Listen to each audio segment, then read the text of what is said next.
Hi అండి. అందరికీ నమస్తే. అందరూ బాగున్నారా?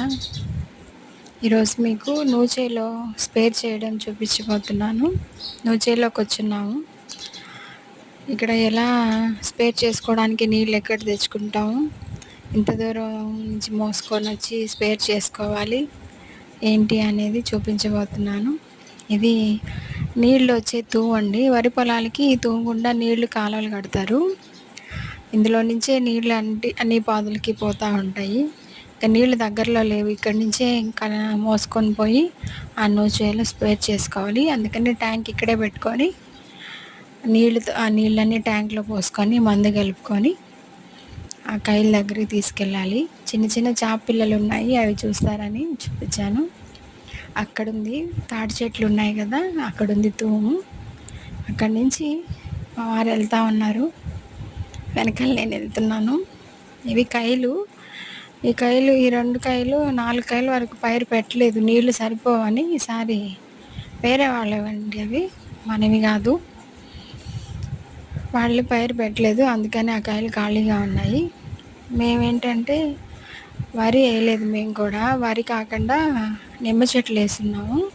ఆ నిమ్మ చెట్లలో నువ్వు చల్లామన్నమాట. ఆ నువ్వుకి స్పేర్ చేయడానికి వెళ్తున్నాం. ఇంత దూరం నుంచి ఆ నీళ్లు ట్యాంక్లో పోసుకొని మందు కలుపుకొని అక్కడికి వచ్చి స్పేర్ చేయాలి. అంటే ఈ కైలంతా నీళ్ళు పారుతుంటే దగ్గరగా ఉండేమో, ఈ పక్కంతా వేయలేదు కాబట్టి కొంచెం దూరం అక్కడి నుంచి తెచ్చుకోవాలా. ఆ 2 కాయలకి 4 ట్యాంకులు నీళ్లు పట్టాయి. 4 సార్లు ఇంత దూరం నీళ్ళు మోసుకొని వచ్చి వాటికి స్పేర్ చేశాను.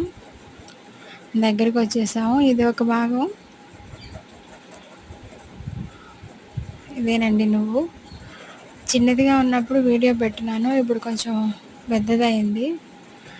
దానికి ఏదో చుక్కలాగా వచ్చిన్నదని. మామూలుగా అయితే నువ్వుకే స్పేర్లు అవేం చెయ్యం, అదే వచ్చేస్తుంది. ఈసారి అలా ఉందని స్పేర్ చేస్తున్నారు. ఇది ఒక భాగం, ఇంకో దగ్గర ఇంకో భాగం. 1/2 ఎకరా ఉంది. 1/2 ఎకరా కంటే కూడా కొంచెం తక్కువ ఉంటుంది ఇది.